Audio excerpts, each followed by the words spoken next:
The morning mist clung to the Colorado hills, like secrets unwilling to be told.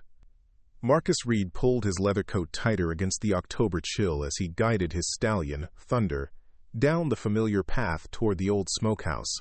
The autumn air carried the scent of pine and dying leaves, but something else lingered underneath, something that didn't belong. He'd been running the Copper Creek Ranch for 12 years now, ever since his father passed, and left him the sprawling property nestled in the shadow of the Rockies.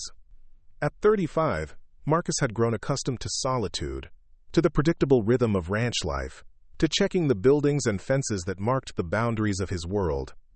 Before we jump back in, tell us where you're tuning in from, and if this story touches you, make sure you're subscribed, because tomorrow I've saved something extra special for you. The smokehouse sat at the far edge of his property, a relic from his grandfather's time that he rarely used anymore except for storage. Thunder's ears pricked forward as they approached the weathered wooden structure. The horse snorted softly, steam rising from his nostrils in the cool air. Marcus frowned, pulling gently on the reins. Something was definitely off. The door to the smokehouse, which he always kept securely latched, hung slightly ajar. Fresh footprints marked the muddy ground around the entrance, small and delicate alongside what looked like tiny paw prints. Marcus dismounted slowly, his boots making soft, squelching sounds in the damp earth. Years of ranch work had taught him caution. You never knew what you might find in an abandoned building. Could be anything from a wounded animal to someone seeking shelter. He approached the door carefully, noting how the metal latch had been carefully worked open rather than forced. The hinges creaked as he pushed the door wider, allowing the pale morning light to filter into the smoky interior. What he saw made him stop dead in his tracks, his hand instinctively moving away from the pistol at his hip. Curled up on a makeshift bed of old horse blankets in the corner were 3 figures. A woman, probably in her late 20s, lay with her back against the wooden wall, her auburn hair falling across her face in gentle waves. Her clothes were worn but clean, a simple green dress that had seen better days but was carefully mended. Against her chest, 2 small children slept peacefully, their matching faces peaceful in the dim light. Twins, Marcus realized. Probably no more than 5 years old. But it was the 4th occupant of the smokehouse that truly caught his attention.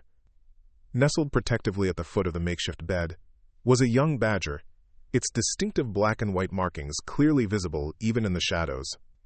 The animal's eyes opened as Marcus stepped closer, revealing intelligent dark orbs that seemed to assess him with surprising calm for such a wild creature. Marcus had seen plenty of badgers on his property over the years, but never one that seemed so comfortable around humans. This one showed no signs of aggression, merely watched him with what appeared to be protective awareness. Its fur was thick and healthy, suggesting it was well fed and cared for, though how anyone managed to domesticate a badger was beyond his understanding. The sound of his footstep on the wooden floor caused the woman to stir. Her eyes fluttered open, revealing the most striking green eyes Marcus had ever seen. For a moment, confusion clouded her features as she took in her surroundings and the stranger standing in the doorway. Then, reality crashed back, and fear replaced the sleepy haze. She sat up quickly, careful not to disturb the sleeping children, her hand instinctively reaching toward the badger, which had risen to a more alert position. "Please," she whispered, her voice hoarse with exhaustion. "We'll leave right away. We didn't mean any harm." Marcus raised his hand slowly, showing he meant no threat. "Easy there," he said softly, his voice carrying the same gentle tone he used with spooked horses. "No need to rush off anywhere." The woman's eyes darted between Marcus and the door, clearly calculating her chances of escape. The children began to stir at the sound of voices, their small bodies pressing closer to their mother's warmth. The badger made a soft chittering sound, almost conversational, and the woman's hand found its fur, drawing obvious comfort from the contact. "I'm Marcus Reed," he continued, keeping his voice low and non-threatening. "This is my property, but that doesn't mean you're in trouble." "Your property," she repeated, her voice barely above a whisper. "I'm sorry, we didn't know. We've been walking for days, and when we found this place, it seemed safe. One of the children, a little girl with the same auburn hair as her mother, opened her eyes and looked up at Marcus with curiosity rather than fear. Her twin, a boy with slightly darker hair, remained asleep against his mother's shoulder. The badger had relaxed somewhat, but continued to watch Marcus with keen intelligence. "What's your name?" Marcus asked gently, crouching down to appear less imposing. The woman hesitated for a long moment before answering. "Catherine. Catherine Walsh. These are my children, Emma and Daniel." Marcus nodded toward the badger. "And your friend there?" A small smile tugged at the corner of Catherine's mouth, the first sign of warmth he'd seen from her. "That's Digger. He's been with us since the children were babies." "Digger," Marcus repeated, unable to hide his amazement. "I've never seen a tame badger before." "He's not tame exactly," Catherine explained, her voice growing slightly stronger. "He's just family." The little girl Emma had been watching this exchange with bright, intelligent eyes. "Mama," she whispered, "is this the man's house?" Catherine smoothed her daughter's hair with a tender gesture. "This is Mr. Reed's land, sweetheart." Emma looked at Marcus with a direct, unblinking stare that only children possess. "Are you going to make us leave?" The question hit Marcus harder than he'd expected. There was no accusation in the child's voice, just simple curiosity tinged with resignation that suggested this wasn't the first time they'd been asked to move along. Something about that resignation in such a young voice stirred something protective in his chest. "Well now," Marcus said, settling more comfortably into his crouch. "That depends on a few things." Catherine tensed, clearly expecting conditions or demands. Marcus could see the wariness return to her eyes, the way her hand tightened protectively on Digger's fur. "When's the last time you folks had a proper meal?" he asked instead. The question seemed to catch Catherine off guard. She blinked, then looked down at her children. "We had some bread yesterday morning." Marcus noticed how she didn't include herself in that statement.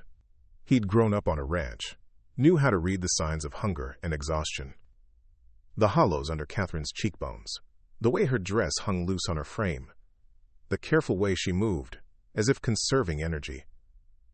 "Right then," Marcus said, standing slowly. "Seems to me the first order of business is getting some food into you all." "We don't have money to pay you," Catherine said quickly, pride evident in her voice despite her circumstances. "But I can work. I'm a good cook, and I'm stronger than I look." Marcus studied her for a moment, taking in the determined set of her jaw, the way she held herself despite her obvious exhaustion. There was strength there, tempered by desperation, but not broken by it. "I'm sure you are," he said finally. "But right now what you need is breakfast." Daniel had woken during their conversation, blinking sleepy eyes that were the same striking green as his mother's. He looked at Marcus with the same direct gaze as his sister, but where Emma seemed curious, Daniel appeared more cautious. "Mama," he whispered. "Who's the man?" "This is Mr. Reed, Daniel. Remember your manners." The boy nodded solemnly. "Good morning, Mr. Reed. Good morning to you too, Daniel. And you, Miss Emma." Digger chose that moment to stand and stretch, performing the elaborate routine that badgers seem to favor. The animal was larger than Marcus had initially realized, probably weighing close to 20 pounds, with the robust build of a well-fed adult. As Digger completed his stretch, he looked directly at Marcus and made a sound that was almost conversational. "He's saying hello," Emma explained matter-of-factly. "Digger talks to people he likes." "Is that so?" Marcus asked, genuinely intrigued. He'd heard of people keeping unusual pets, but a badger was something entirely different. "How long have you had him?" "Forever," Daniel chimed in. "Mama found him when he was a baby." Catherine's expression softened as she looked at the badger. "His mother was killed by a car when he was just a kid. I was working at a veterinary clinic then, and they brought him in. The vet said he was too young to survive on his own, but too wild to be placed in a zoo. So you took him home," Marcus guessed. "I couldn't just let him die," Catherine said simply. "The children were babies then, and somehow Digger just became part of our family. He's incredibly intelligent, and he's never shown any aggression toward the children. As if to demonstrate, Digger waddled over to where Emma sat and gently bumped his head against her arm. Preparing and narrating this story took us a lot of time, so if you are enjoying it, subscribe to our channel. It means a lot to us. Now back to the story. The little girl giggled and scratched behind his ears with the practiced ease of long familiarity. Marcus found himself smiling at the sight. "Well, I'll be damned. Sorry, ma'am," he added quickly, remembering his manners. Catherine actually smiled at that, a real smile that transformed her tired face. "I've heard worse, Mr. Reed." The morning light, streaming through the smokehouse door, was growing stronger, and Marcus could hear thunder moving restlessly outside. He made a decision that surprised him with its swiftness. "Catherine," he said, "how would you and the children like to come up to the house for breakfast?" Wariness immediately returned to her eyes. "Mr. Reed, I appreciate the kindness, but we can't impose." "It's not an imposition. I was about to head back for breakfast anyway, and my housekeeper always makes enough food for half the county." "Your housekeeper?" "Maria Santos. She's been taking care of the house since my father's time. Makes the best biscuits in 3 counties and has a tendency to mother anyone who looks like they need it." Catherine looked down at her children, both of whom were watching the conversation with the intense attention that suggested they understood more than adults often gave them credit for. Emma's stomach chose that moment to rumble audibly, causing the little girl to press her hand against her belly with embarrassment. "Please, Mama," Emma whispered. "I'm really hungry." The simple plea seemed to break something in Catherine's resolve. Marcus watched as she struggled with her pride, her need to protect her children warring with her determination to provide for them. "Digger comes too," she said finally. "He doesn't do well separated from us." "Wouldn't dream of leaving him behind," Marcus assured her.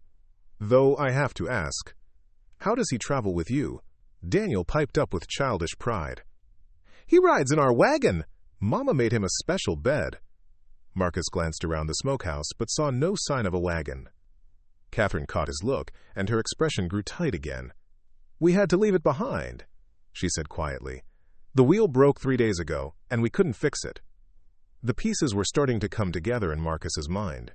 A woman traveling alone with 2 small children and a pet badger, their wagon broken down, seeking shelter wherever they could find it. Whatever had driven them to this point, it wasn't a pleasure trip. "Well then," he said, "we'll figure that out later. Right now, let's get you folks fed."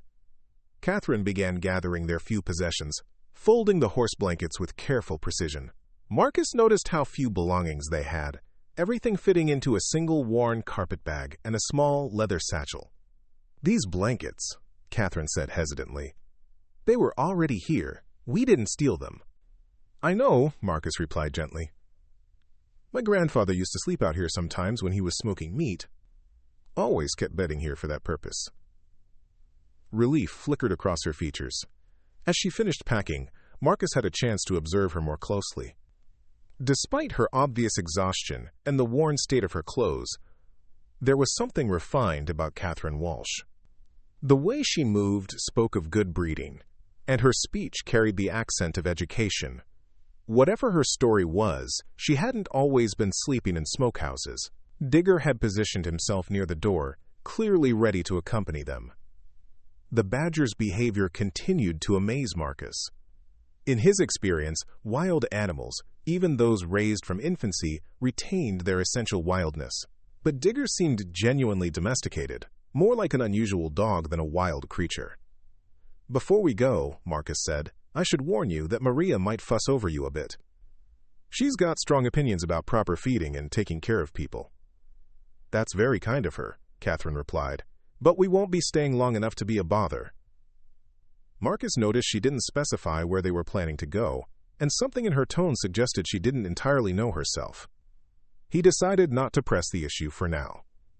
They emerged from the smokehouse into the full light of morning. The mist was beginning to burn off, revealing the spectacular vista of the Colorado mountains stretching toward the horizon. Emma gasped with delight at the view. "Look, Daniel, mountains!" Her brother nodded with equal amazement. "They're so big!" "First time seeing mountains?" Marcus asked. "We're from Kansas," Catherine explained. Everything there is flat. Thunder nickered a greeting as they approached, and both children immediately gravitated toward the big stallion. Marcus watched carefully, ready to intervene if necessary, but Thunder seemed to sense these were children and lowered his great head gently. "He's beautiful," Emma breathed, reaching out tentatively to touch the horse's nose. "Can we pet him?" Daniel asked politely. "Of course. Thunder here is gentle as a lamb with children." As the twins took turns stroking Thunder's neck, Marcus noticed Digger watching the interaction with what appeared to be protective alertness. The badger showed no fear of the much larger horse, but he remained positioned where he could quickly intervene if necessary. "He's very protective of them," Catherine observed, following Marcus's gaze. "Badgers are naturally protective animals," Marcus replied. "But I've never seen one show such clear attachment to humans." "Digger's special," Emma said with the absolute conviction of childhood. "He saved Daniel from a snake once. Did he now?" Daniel nodded solemnly. "A big rattlesnake. Digger killed it before it could bite me." Catherine's expression grew distant. "That was back home, before we had to leave." There it was again, that hint of a story Marcus didn't feel right asking about directly. Instead, he focused on the practical matter at hand. "Well, Thunder here can carry double if needed, but it's not far to the house. Would you prefer to walk?" "We can walk," Catherine assured him. "We've been doing a lot of walking lately."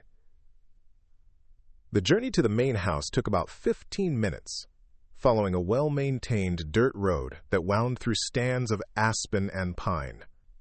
The children chattered excitedly, pointing out various sights along the way, while Digger trotted alongside them with the confident gait of an animal comfortable in his surroundings. Marcus found himself stealing glances at Catherine as they walked.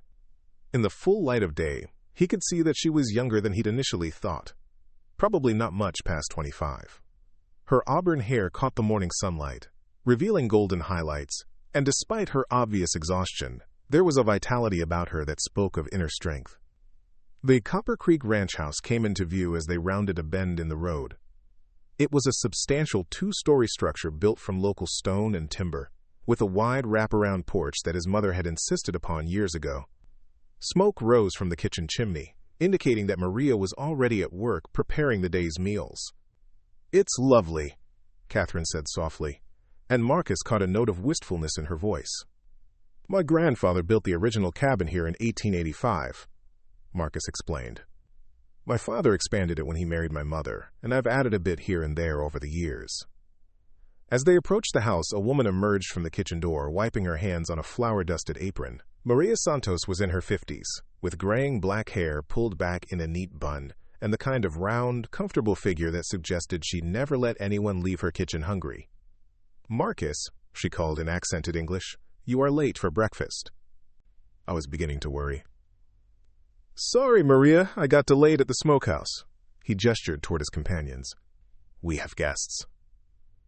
Maria's sharp eyes took in Catherine and the children, and Marcus watched her expression shift from mild curiosity to immediate concern. Maria had raised 4 children of her own, and possessed an almost supernatural ability to assess when someone needed caring for.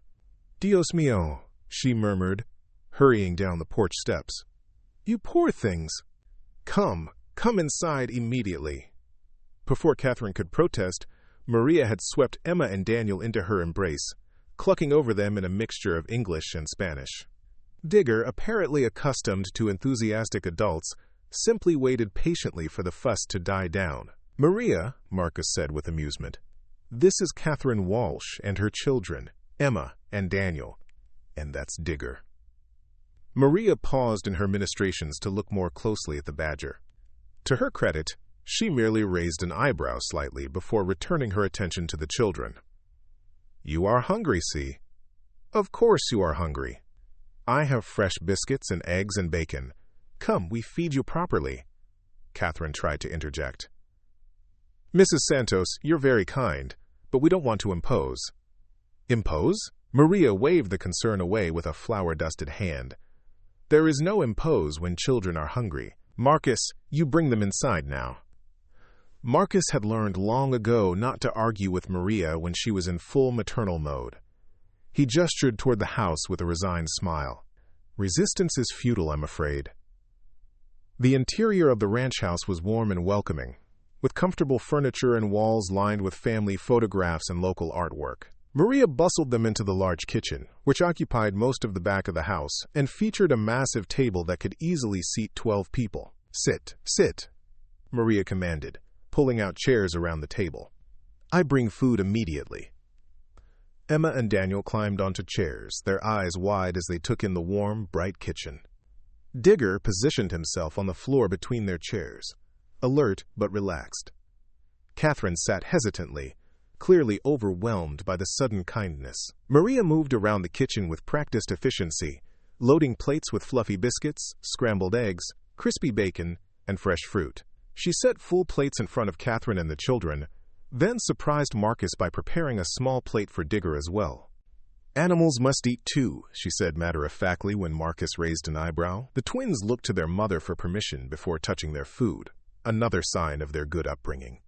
Catherine nodded, and they began eating with the focused intensity of truly hungry children, though they maintained their careful manners throughout. Catherine ate more slowly, savoring each bite as if it were a rare luxury. Marcus found himself moved by her obvious gratitude for what was, to him, a simple breakfast. "This is delicious," Catherine said to Maria. "Thank you so much."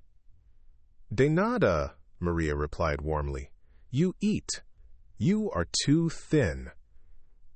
As the meal progressed, the children began to relax, chattering to Maria about their journey and asking questions about the ranch. Emma was particularly fascinated by the idea of cows and horses, while Daniel showed more interest in the mechanical aspects of ranch operations. "Do you have tractors?" Daniel asked Marcus seriously. "Several," Marcus confirmed. "Would you like to see them later?" Daniel's face lit up. "Could I really? If your mother doesn't mind." Catherine looked uncertain. "We really should be moving on soon. We've already taken up too much of your time." "Nonsense," Maria interjected before Marcus could respond. "The children need rest, and you need proper food. Where are you going that is so urgent?" Catherine's expression grew guarded again. "We're traveling to California. My aunt lives there."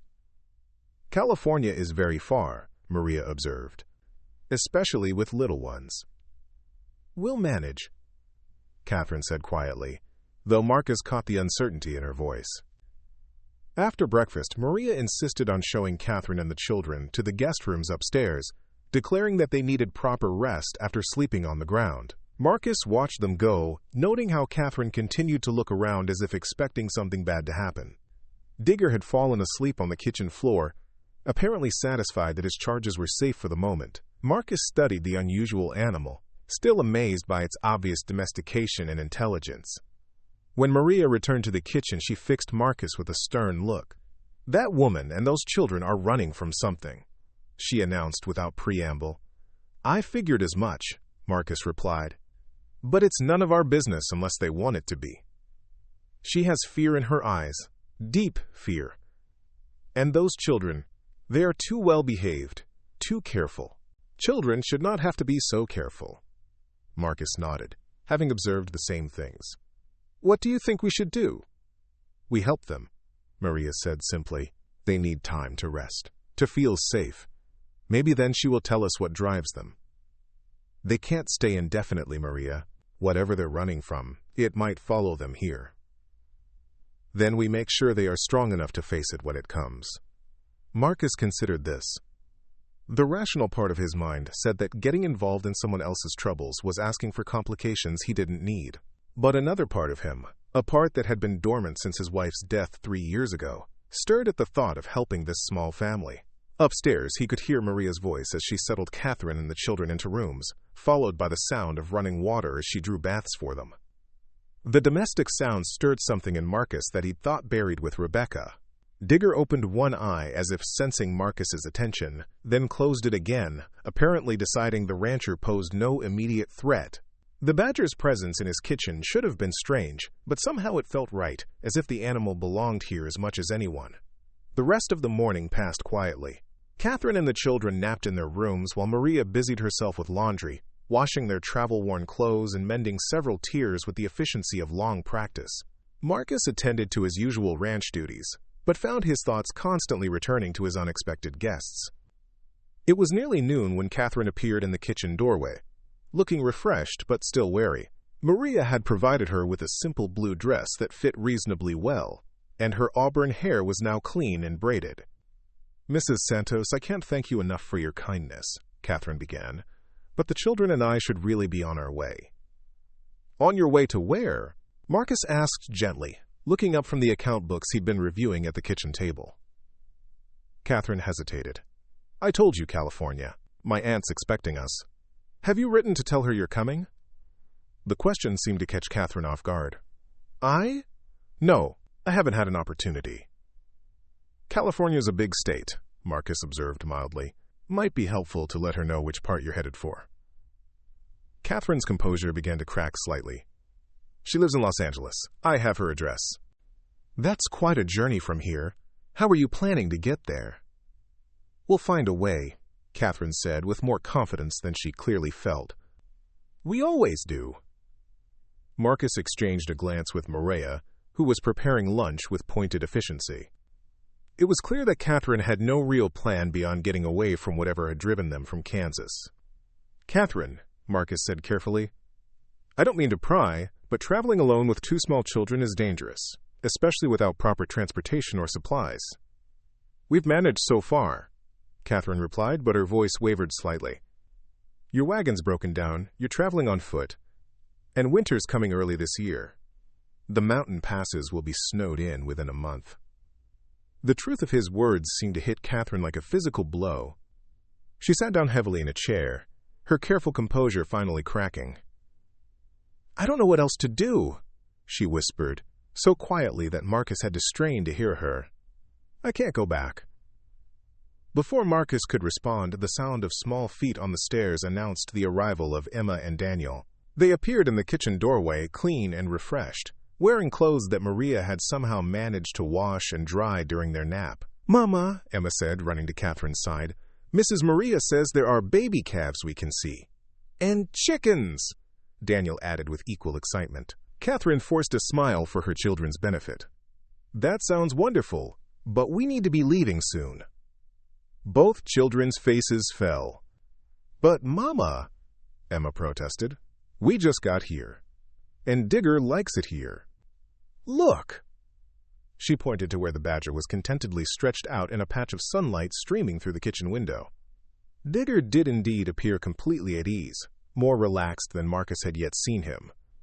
"Sometimes," Marcus said carefully, "when life gives you an unexpected stop, it's worth considering whether it might be for a reason." Catherine looked up at him sharply. "What do you mean?" "I mean that this ranch has plenty of room, plenty of work that needs doing, and a serious shortage of people who appreciate Maria's cooking." "Marcus," Maria said approvingly, "that is a very good idea." "You're offering us work?" Catherine asked, disbelief evident in her voice. "I'm offering you a place to stay while you figure out your next move," Marcus clarified. "Winter's coming, and traveling with children in mountain snow is dangerous. Stay until spring, help around the ranch, and when the weather clears, you'll be in a much better position to continue your journey." Catherine stared at him as if he'd offered her the moon. "Why would you do that? You don't even know us." "I know enough," Marcus replied simply. "I know you're a good mother who's doing everything she can to protect her children. I know you're running from something that scares you. And I know that everyone deserves a safe place to rest." Emma and Daniel looked between their mother and Marcus with hope shining in their eyes. Even Digger had raised his head, as if understanding that something important was being decided. "The children could help with light chores," Marcus continued. "Emma looks like she'd be good with the chickens, and Daniel seems interested in how things work. And you said you could cook. Maria's been saying for years that she needs help in the kitchen during the busy seasons." Catherine's hands twisted in her lap. "I can't pay you anything. Room and board in exchange for help around the ranch, that's fair. But what if—" Catherine began, then stopped, glancing meaningfully at the children. Marcus understood. Whatever she was running from, she was afraid it might follow them here. "Whatever trouble you left behind in Kansas," he said quietly, "this ranch has dealt with its share of difficulties over the years. We'll face whatever comes." The kitchen fell silent except for the ticking of the large clock on the wall. Catherine looked at her children, at Digger sleeping peacefully in the sunlight, at Maria's encouraging smile, and finally at Marcus. "Just until spring," she said finally, her voice barely above a whisper. "Just until spring," Marcus agreed, though something in his chest told him that by spring, none of them would want this arrangement to end. The first week at Copper Creek Ranch passed like a dream Catherine was afraid to trust. Each morning she woke in the comfortable guest room with its quilt-covered bed and lace curtains, half expecting to find herself back in the smokehouse, or worse, back in Kansas, facing the nightmare she'd fled. But the mountain air streaming through the open window and the sound of Emma and Daniel's laughter from the yard below reminded her that this sanctuary was real, at least for now. Catherine had thrown herself into ranch work with determined efficiency, rising before dawn to help Maria with breakfast preparation and staying busy until long after the children were asleep. She kneaded bread with fierce concentration, scrubbed floors until they gleamed, and organized the pantry with meticulous care. Every task completed was proof of her worth, evidence that she was earning her keep rather than accepting charity. Marcus watched her constant motion with growing concern. He'd seen this kind of desperate productivity before, in people who believed that stopping meant facing truths they weren't ready to confront. During his rounds of the ranch, he often caught glimpses of Catherine through the kitchen window, her movements quick and efficient but underlaid with attention that never seemed to ease. The children, however, were blooming like flowers after rain. Emma had appointed herself chief assistant to Maria in the kitchen, standing on a wooden stool to help roll biscuits and chattering constantly about everything she observed. Her fascination with ranch life was infectious, and even the gruffest of Marcus's ranch hands found themselves smiling when she peppered them with questions about their work. Daniel had gravitated toward the mechanical aspects of ranch operations, following Marcus around with the serious attention of a scholar.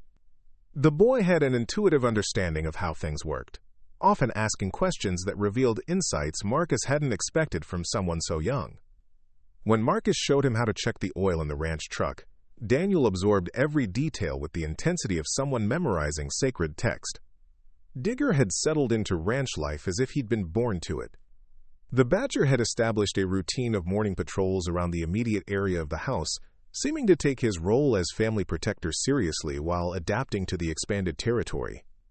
The ranch dogs had initially been suspicious of the unusual newcomer, but Digger's calm confidence and obvious intelligence had won them over. He now participated in their evening gatherings on the porch, though he maintained his primary loyalty to the children. It was during the second week that the first cracks in Catherine's careful composure began to show.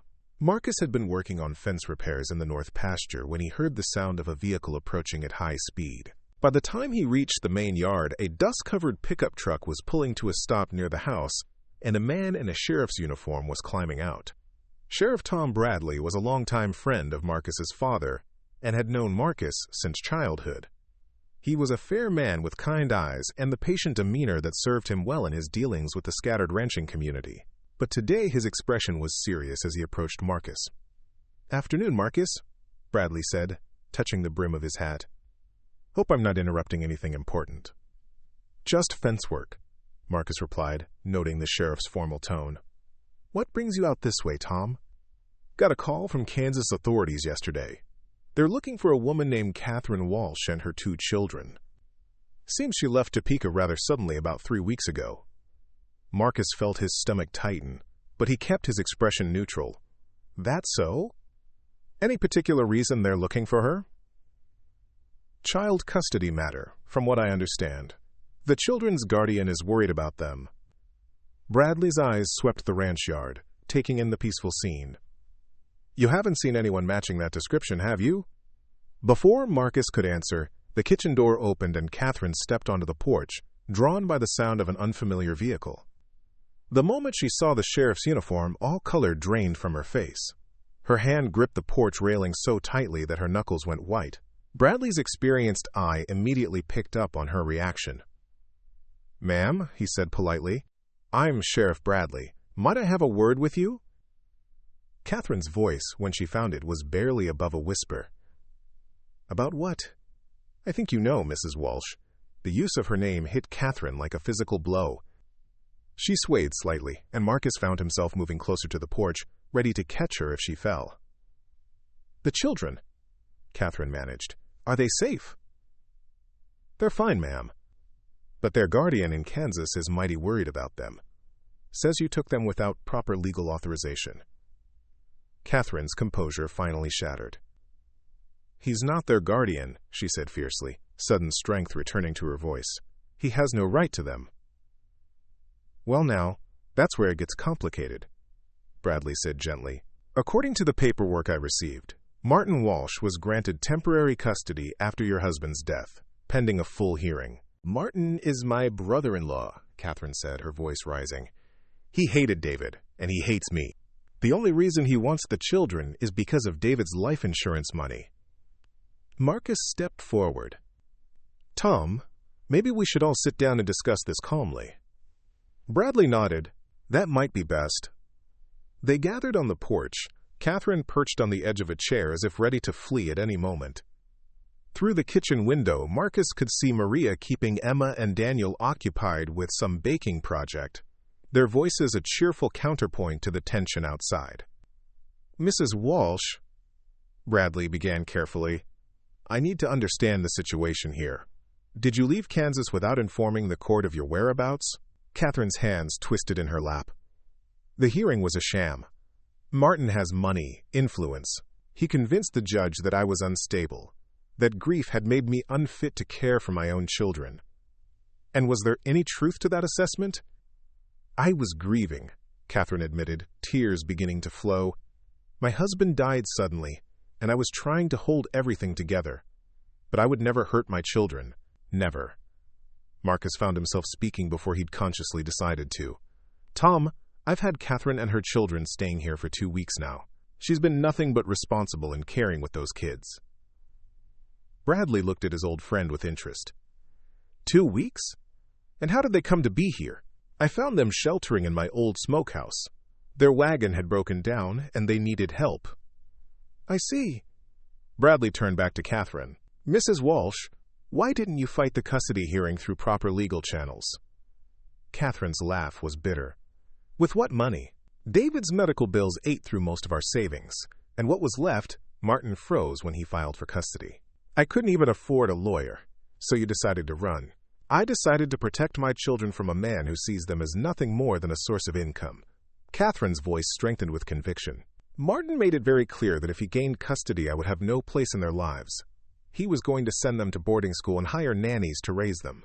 Bradley was quiet for a long moment, clearly weighing what he'd heard. "Mrs. Walsh, I have to ask you to come back to Kansas with me. There's a warrant out for your arrest on charges of kidnapping and child endangerment." "Number?" The word came from Catherine like a gunshot. "I won't let him have them." "Ma'am, running won't solve this. It'll only make things worse." Catherine stood abruptly, panic clear in her eyes. "I need to get the children." "We have to leave." "Catherine," Marcus said firmly, rising to block her path to the door. "Running again won't help anything." "You don't understand," she said desperately. "If Martin gets them, I'll never see them again. He told me so himself." The kitchen door burst open, and Emma and Daniel rushed onto the porch, their faces bright with excitement. "Mama, Mama!" Emma called. "We made cookies for you." The children stopped short when they saw their mother's tears and the serious expressions of the adults. Daniel immediately moved to Catherine's side, his small hand finding hers. "Mama, what's wrong?" he asked with the intuitive awareness that children possess. Catherine knelt and pulled both children into her arms, holding them as if she could shield them from the world through sheer force of will. "Nothing's wrong, sweetheart. Everything's going to be fine." But Emma, with a child's clarity, looked at the sheriff and asked, "Are you here to take us away?" The innocent question hit everyone like a blow. Bradley cleared his throat uncomfortably. "Well now, young lady, I'm just here to talk with your mama." "We don't want to go back to Uncle Martin," Daniel said with quiet firmness. "He's mean to Mama." The boy's simple statement carried more weight than any legal argument. Bradley looked from the children to Catherine, clearly struggling with his duty and his conscience. Marcus made a decision that would change everything. "Tom, What if there was another option? What do you mean? What if Catherine had legal representation, someone to fight this custody battle properly? Bradley frowned. Marcus, even with a lawyer, she'd have to return to Kansas to face the charges and the custody hearing. But if she had proper legal counsel and a stable situation to present to the court, wouldn't that change things? Possibly. But that would require time and money she doesn't have. She has both, Marcus said quietly. Here. Catherine looked up at him in shock. Marcus, I can't ask you to. You're not asking, I'm offering. Bradley studied his old friend carefully. Marcus, are you sure you understand what you're getting into? This could get complicated. Most worthwhile things do. The sheriff was quiet for a long moment, clearly thinking through the implications. Finally, he spoke. Mrs. Walsh, I came here to arrest you and take you back to Kansas, but I've got some discretion in how I handle this situation. Catherine held her breath, her arms tightening around her children. If you're willing to work within the legal system, if you can get proper representation and present a stable home situation to the court, I might be able to convince my Kansas counterparts to work with us on this. What does that mean exactly? Marcus asked.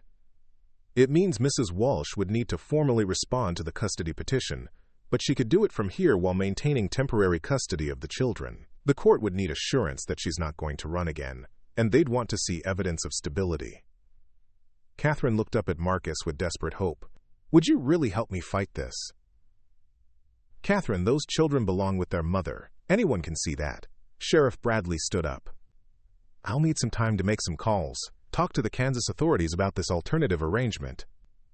Mrs. Walsh, I'll need your word that you won't try to leave while we're working this out. You have it, Catherine said immediately. I won't run anymore. And Marcus, you understand that you're essentially vouching for Mrs. Walsh's character and stability? I do. After the sheriff left, Catherine sank into her chair as if her legs could no longer support her. The children, sensing the crisis had passed for the moment, returned to the kitchen with Maria, who had tactfully kept them occupied during the difficult conversation. I can't believe you did that, Catherine said softly. Why would you put yourself at risk for us? Marcus settled into the chair beside her. Because it's the right thing to do, and because those children deserve to stay with someone who loves them. Martin has resources I can't compete with. Money, lawyers, influence. Maybe, but he doesn't have something more important. What's that? The truth, and a community that's willing to stand behind it. Catherine looked at him with wonder. I don't understand how you can be so generous to virtual strangers. Marcus was quiet for a moment, choosing his words carefully. My wife Rebecca died 3 years ago, cancer. During her illness, I learned something about what really matters in life. It's not money or property or even reputation. It's the connections we make with other people, the chances we take to help each other. I'm sorry about your wife. She would have liked you, Marcus said simply.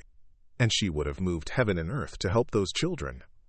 As the days passed, Marcus threw himself into organizing Catherine's legal defense with the same methodical approach he applied to ranch management.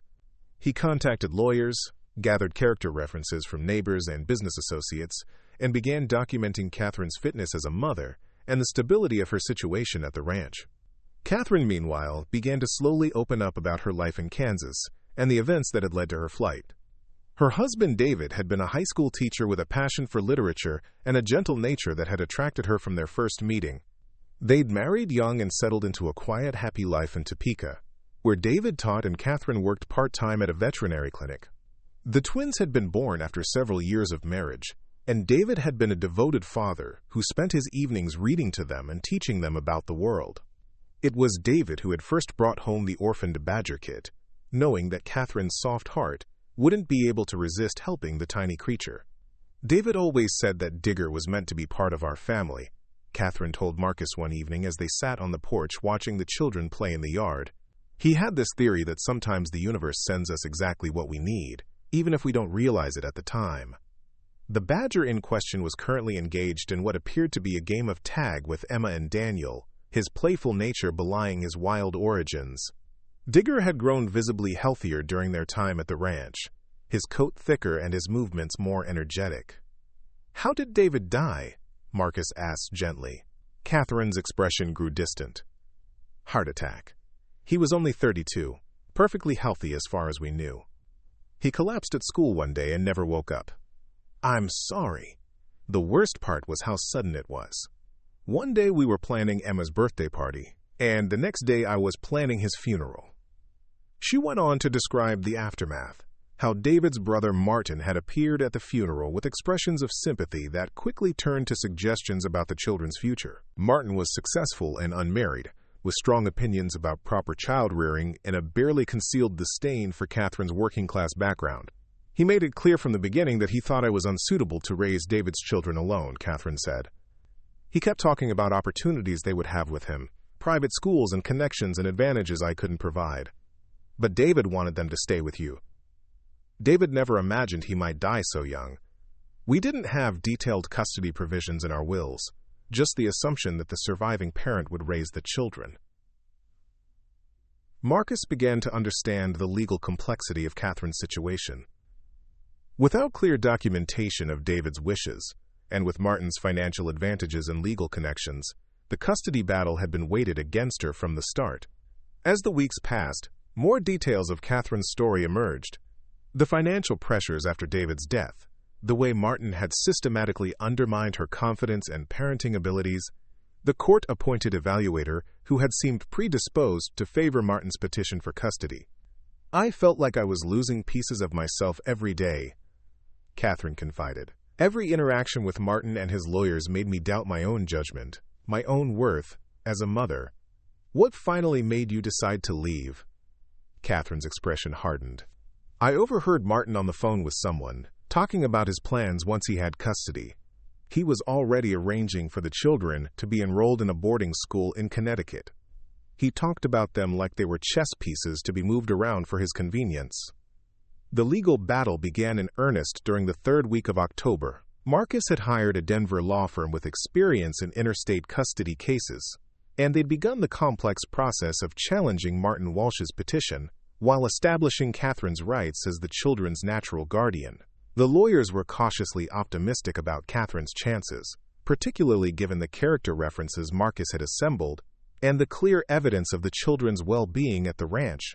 However, they warned that Martin's resources and connections would make the fight difficult and potentially lengthy. Catherine threw herself into preparing for the legal battle, with the same fierce determination she'd shown in fleeing Kansas. She documented every aspect of the children's daily routine, their educational progress, their emotional development, and their obvious happiness at the ranch. Marcus found himself increasingly impressed by Catherine's strength and intelligence.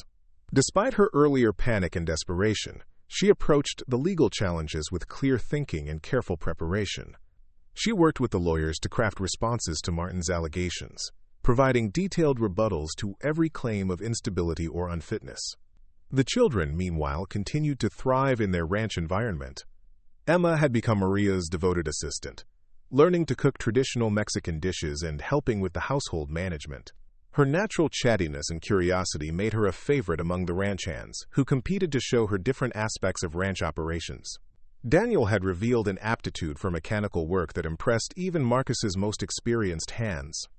The boy could diagnose engine problems by sound and had an intuitive understanding of how mechanical systems worked together. Marcus began including him in more complex repair projects, marveling at Daniel's patience and attention to detail.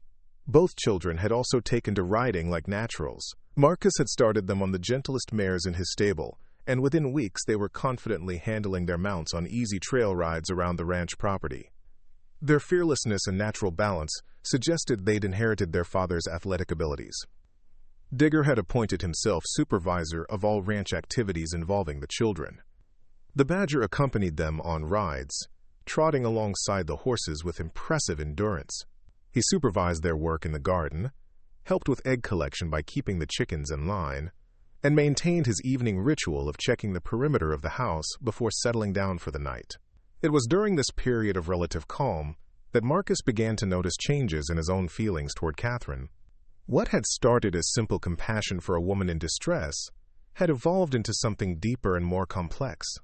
He found himself looking forward to their evening conversations on the porch, treasuring the moments when her guard was down and her natural warmth shone through. Catherine, for her part, had begun to relax in ways she hadn't since David's death. The constant tension that had marked her first weeks at the ranch gradually eased as she began to trust in the safety Marcus offered. Her smiles came more easily, and Marcus sometimes caught her humming while she worked, a sure sign that her natural optimism was reasserting itself. The first real test of their developing relationship came during the 4th week, when a letter arrived from Martin Walsh's lawyers. The document was thick with legal language, but its intent was clear. Martin was escalating his custody battle and making serious allegations about Catherine's mental state and parenting abilities. Catherine read the letter in the kitchen, her face growing pale as she absorbed the accusations. When she finished, she handed it to Marcus without a word and walked outside, needing air and space to process what she'd read. Marcus found her 20 minutes later sitting by the creek that ran through the property, staring at the water with unseeing eyes. He sat beside her on the grassy bank, close enough to offer comfort, but not so close as to crowd her. "He's claiming I kidnapped my own children," Catherine said without looking at him. "He's saying I'm mentally unstable, that I've been neglecting their education and medical care. None of that is true, but he has documentation to support his claims. School records showing they missed classes before we left. Medical appointments I canceled because I couldn't afford them after David died." Marcus could hear the despair creeping back into her voice. "Catherine, look at me." She turned to face him, tears threatening to spill over. "Those children are healthy, happy, and clearly loved. Any judge who spends 5 minutes with them will see that." Martin's lawyers are asking for an immediate custody transfer pending the hearing. They want the children returned to Kansas while the case is being decided. That's not going to happen. "How can you be so sure?" "Because we're not going to let it happen. We'll fight every motion, challenge every claim, and present such a strong case for your fitness as a mother that no reasonable judge could rule against you." Catherine's composure finally cracked, and she began to cry in earnest. Without thinking, Marcus pulled her into his arms, holding her as she sobbed out months of fear and frustration.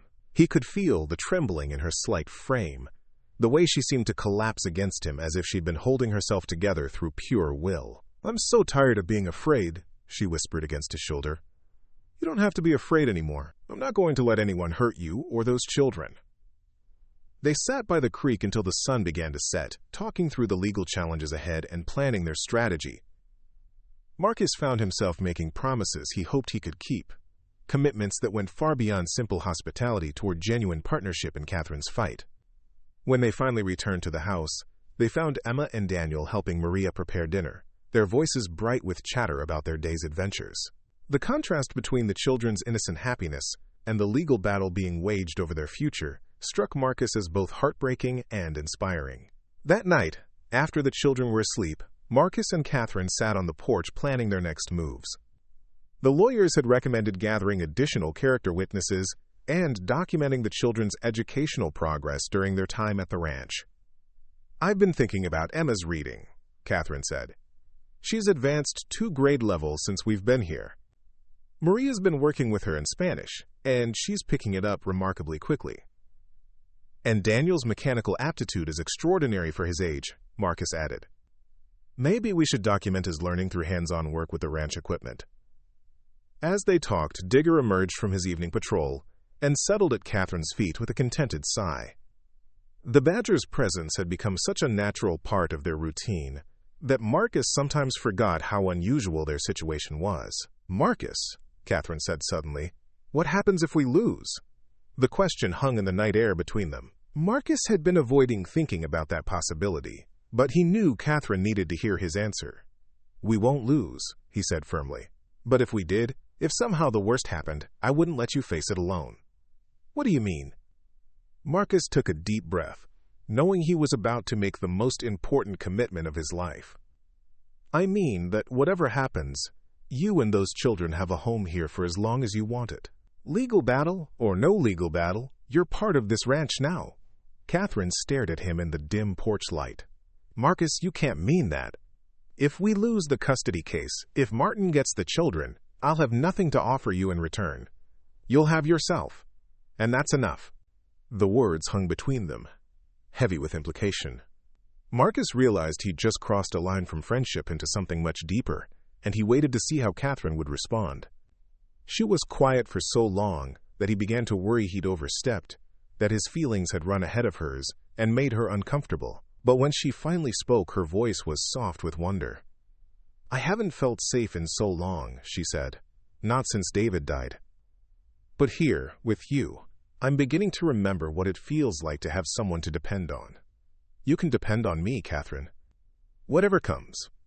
She reached across the space between their chairs and found his hand, intertwining their fingers with gentle deliberation.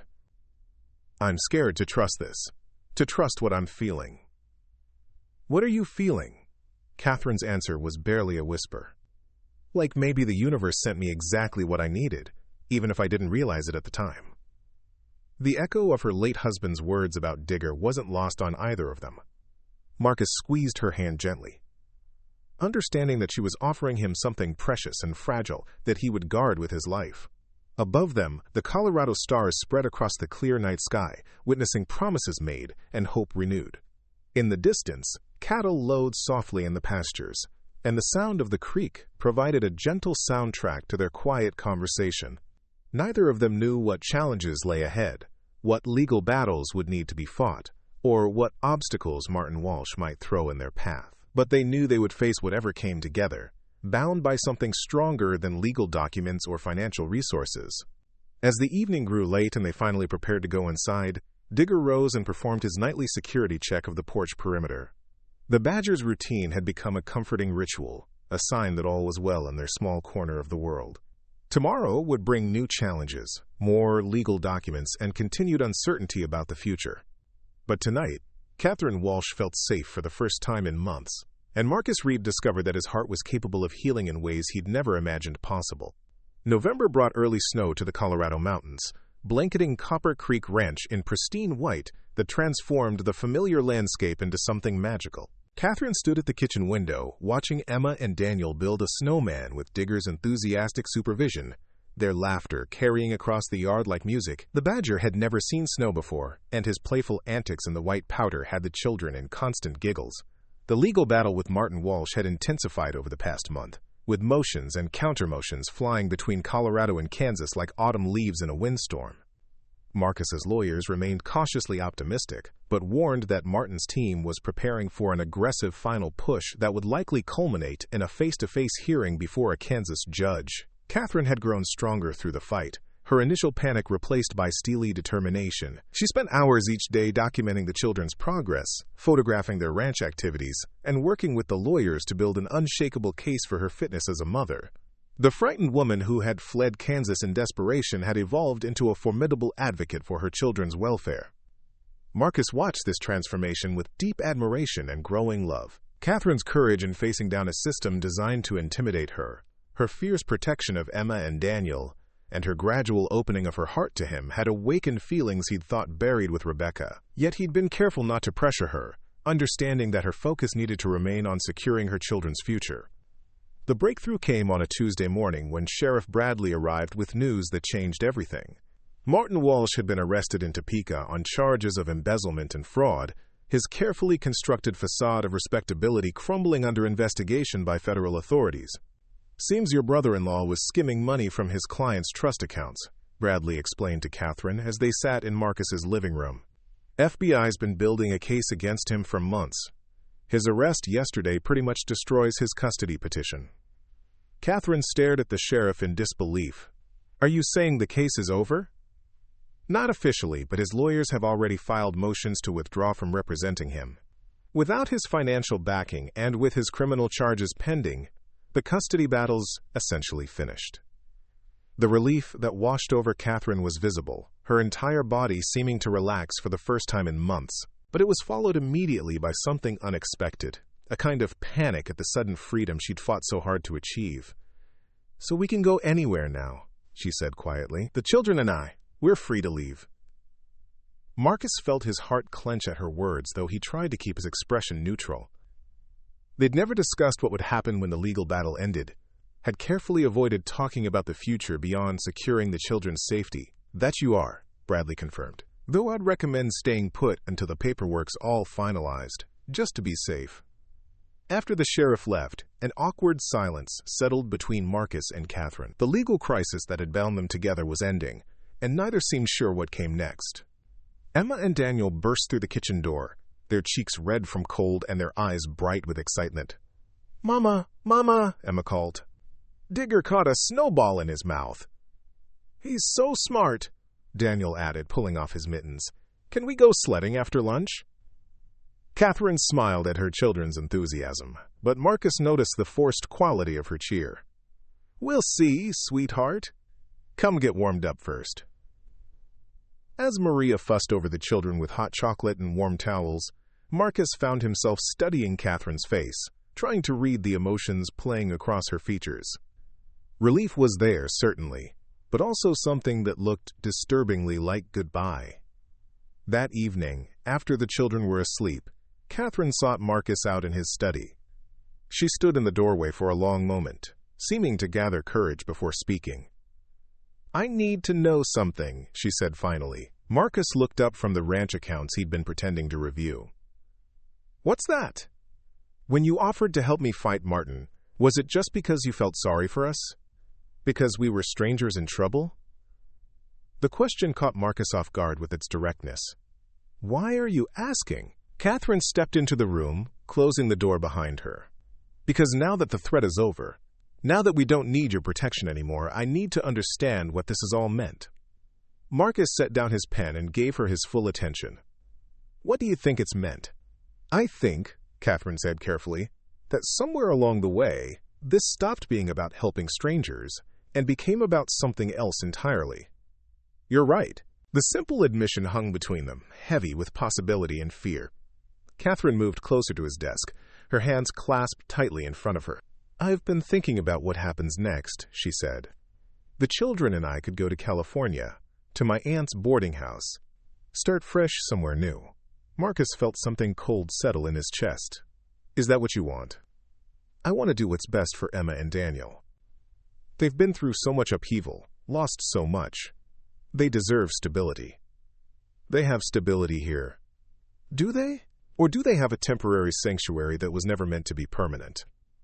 Marcus stood and walked around the desk to face her directly. "Catherine, what are you really asking me?"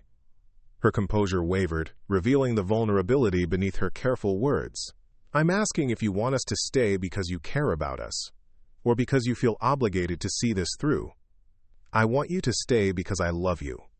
The words were out before Marcus could second-guess them, simple and honest and irrevocable. Catherine's eyes widened, and he saw tears begin to gather.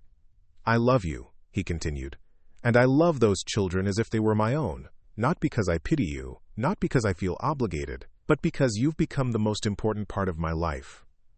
Catherine's carefully maintained control finally broke.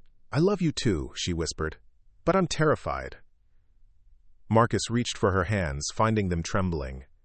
"Of what?" "Of trusting this, of believing it's real.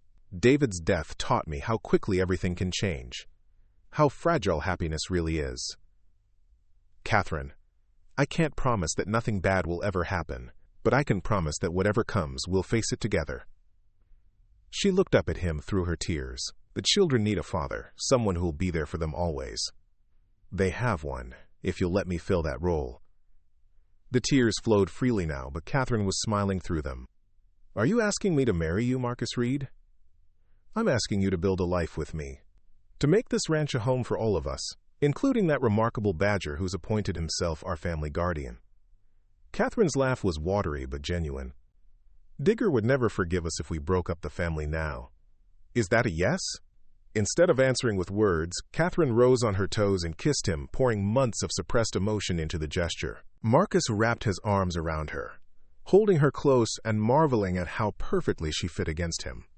When they finally broke apart, Catherine rested her forehead against his. "Yes," she said softly. "Yes to all of it." The next morning brought a fresh snowfall and the excited voices of children discovering their world transformed once again. Marcus woke to the sound of Emma and Daniel arguing about whether their snowman needed arms or just a hat, with Digger's chittering commentary adding to the debate. He found Catherine already up, standing at the kitchen window with a cup of coffee, and a smile that transformed her entire face. She turned when she heard his footsteps, and the happiness in her eyes made his heart skip. "Good morning, future husband," she said teasingly. "Good morning, future wife." He kissed her gently, still amazed at his right to do so. "Sleep well? Better than I have in years." She gestured toward the window, where the children were now attempting to teach Digger to catch snowballs. "I woke up without that constant fear for the first time since David died." Marcus poured himself coffee and joined her at the window. "Marie is going to be insufferable when we tell her. She's been matchmaking since the day you arrived. She knew before we did. Smart woman. Terrible cook, though." Catherine laughed, elbowing him playfully. "You know perfectly well she's an amazing cook." Their banter was interrupted by the kitchen door flying open and Emma bursting in, her face flushed with excitement and cold. "Mama, Daniel says Digger can't learn to fetch like a dog, but I think he can. Will you come watch us teach him?" "In a minute, sweetheart. Let me finish my coffee first." Emma noticed Marcus standing close to her mother, their hands touching as they held their cups. With the perceptiveness of children, she sensed something different in the air. "Are you and Mr. Marcus happy about something?" she asked curiously. Catherine and Marcus exchanged glances. They'd planned to wait, to find the right moment to explain the changes coming to their family. But Emma's direct question seemed to invite honesty. "We are happy about something," Catherine said, kneeling to her daughter's level. "How would you feel if Mr. Marcus became part of our family forever?" Emma's eyes widened. "Like a daddy? Would you like that?" Emma's response was immediate and enthusiastic. "Yes, Daniel and I talked about it already. We decided Mr. Marcus would make a really good daddy." Marcus felt his throat tighten with emotion. "You talked about it?" "Uh-huh. We hoped you and Mama would figure it out soon because we really want to stay here forever and ever." Daniel appeared in the doorway, drawn by his sister's excited voice. "Did you tell them our decision?" he asked Emma seriously. "I told them we want Mr. Marcus to be our daddy." Daniel nodded approvingly, then looked at Marcus with the gravity only a 5-year-old could manage. "We already love you like a daddy. Now it can be official." Marcus found himself blinking back tears at the children's matter-of-fact acceptance of their new family structure. He knelt beside Catherine, bringing himself to the twins' eye level. "I already love you both like you're my own children. Nothing would make me happier than being your daddy officially." Emma launched herself into his arms with typical exuberance, while Daniel approached more cautiously but with equal warmth. As Marcus held both children, he felt Catherine's hand on his shoulder and knew that whatever challenges lay ahead, they would face them as a complete family. The wedding took place 3 weeks later in the ranch's living room, with Sheriff Bradley officiating and Maria crying happy tears as she fussed over every detail. Emma and Daniel served as ring-bearers, their faces solemn with the importance of their roles, while Digger supervised from his favorite sunny spot by the window. The ceremony was simple but perfect, attended by ranch hands, neighbors, and friends who had watched Marcus and Catherine's love story unfold. When Marcus kissed his bride, the children cheered, and even Digger made what sounded suspiciously like an approving chitter. The reception was a joyous celebration of new beginnings, with Maria's incredible food, local musicians providing entertainment, and dancing that lasted until well past the children's usual bedtime. Emma and Daniel, high on excitement and cake, regaled anyone who would listen with stories about their pet badger and their new daddy. As the evening wound down and guests began to leave, Marcus found himself on the porch with his new family, watching the last of the snow fall in the lamplight. Catherine sat beside him, her hand in his, while Emma and Daniel played quietly on the porch floor with wooden toys one of the ranch hands had carved for them. Digger had claimed his usual spot as family sentinel, positioned where he could watch both the children and the surrounding area. The badger's presence had become such an integral part of their daily routine that Marcus couldn't imagine the ranch without him. "Daddy," Emma said suddenly, the new title still fresh on her tongue, "will you tell us the story about how you found us in the smokehouse?" Marcus smiled at the request. In the weeks since their engagement, the children had developed a fascination with the story of their arrival at the ranch, asking for it to be retold with the enthusiasm usually reserved for fairy tales. "Well," Marcus began, settling back in his chair, "it was a cold October morning, and I was riding Thunder out to check the fence lines." As he recounted the familiar tale, Catherine listened with the same wonder she'd shown the first time he'd told it. The story had taken on mythic qualities in their family lore, the broken wagon that had delivered them exactly where they needed to be, the pet badger who had somehow known they were meant to stay. When Marcus finished the story, Daniel looked up from his toys with a satisfied expression. "And then we became a real family." "That's right, son. Then we became a real family." Emma yawned hugely, finally succumbing to the day's excitement. "Can Digger sleep in our room tonight? He likes to make sure we're safe." Catherine smiled at her daughter's drowsy request. "If he wants to, but I think tonight Digger knows we're all safe."